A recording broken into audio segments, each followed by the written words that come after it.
Now here's a nice cherry on the Blazor WebAssembly cake. Do you remember earlier that I alluded to 3 possible options for implementing Blazor? Well, here's the third one, sort of.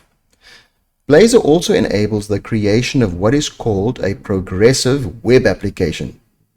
What now? Well, it is a client-side single-page application that behaves like a desktop or mobile application. Imagine being able to download and install your web application onto your Windows machine or Android phone and use it like a native app.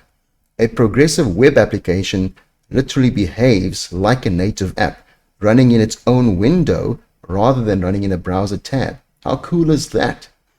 So like I said earlier, a progressive web application is a variation of a Blazor WebAssembly implementation, which is why I wanted to keep things simple and refer to only 2 implementation options rather than 3.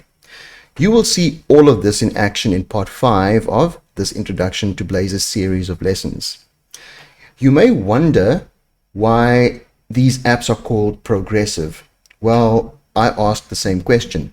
According to the Microsoft documentation, it is because users might first discover the application via their browsers, but then later are able to progress beyond that point by installing the app in a standalone basis on their desktops, tablets, or mobile phones.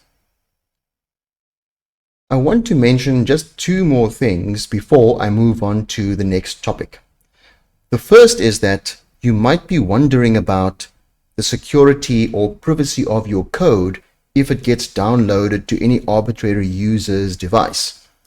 Well, this is a valid concern and there are risk mitigations for it.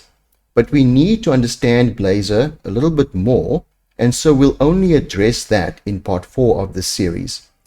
The second point is that even though the client-side applications can run locally, if data on a remote source is required for the app, then an active internet connection will naturally be required for that data request to be fulfilled successfully.